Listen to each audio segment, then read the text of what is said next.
Hello guys, welcome to study vlogs. So ఈరోజు ఒక simple trick on సబ్స్ట్రక్షన్తో మేము ముందుకు వచ్చేసాను. సో ఫర్ ఎగ్జాంపుల్ నేను ఇక్కడ 174 - 88 = హౌ మచ్ అనేది అడుగుతున్నా. సో ఈ వాల్యూని ఈజీగా క్యాలిక్యులేట్ చేయడానికి, సో ఫర్ ఎగ్జాంపుల్ 174 మనం చూసుకున్నట్లయితే, సో గ్రేటర్ నెంబర్ హియర్ ఈ రెండు నెంబర్స్లో 170 నెంబర్ అనేది గ్రేటర్ నెంబర్, 88 అనేది ఒక lesser number. Okay, so first ఇందులో ఎప్పుడైనా సబ్స్ట్రక్షన్లో మనం లెసర్ నెంబర్ ఏది ఉందో దానికి రిలేటెడ్ దగ్గరలో ఉన్న హండ్రెడ్స్ కానీ థౌజండ్స్ కానీ చూసుకోవాలి. సో 88కి దగ్గరలో ఉన్నది 100. ఓకే, సో అందుకు నేను 100ని చూస్ చేసుకున్నా హియర్. ఓకే, సో ఇప్పుడు ఫర్ ఎగ్జాంపుల్ ఫస్ట్ థింగ్ 174 అనేది 100 కన్నా ఎక్కువ ప్లస్. ఓకే, సో ఈ రెండింటిని మైనస్ చేయండి. It is subtraction, right?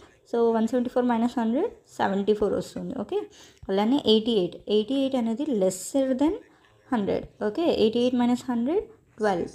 So keep these two values aside. So ఇప్పుడు ఈ టూ వాల్యూస్ని మనం ప్లస్ చేయాలన్నమాట, యాడ్ చేయాలి. 74 + 12 = 86. ఓకే, కన్ఫ్యూజ్ అవ్వకండి గాయస్. స్మాలెస్ట్ నెంబర్కి దగ్గరలో ఉన్న ఒక 100 కానీ థౌజండ్స్ కానీ తీసుకోండి. దాన్ని ఈ రెండింటి నుంచి మైనస్ చేసి వచ్చే వాల్యూస్ని ఉంచండి. ఈ వచ్చే వాల్యూస్ని యాడ్ చేయండి. ఆ వచ్చే ఆన్సరే ఈ ఆన్సర్. సో ఈ రెండు మాన్యువల్గా మీరు చేసిన 86 ఆన్సర్. సో అలానే నేను స్క్రీన్ మీద ఇచ్చే ఒక క్వశ్చన్ని ట్రై చేయండి. దాన్ని పోల్ని ఆన్సర్ చేయండి. కామెంట్ సెక్షన్లో ఆన్సర్ని కామెంట్ చేయండి. If this is your useful video అయితే నా ఛానల్ని సబ్స్క్రైబ్ చేయండి, లైక్ చేయండి, షేర్ చేయండి, and be support me guys. Thank you, bye.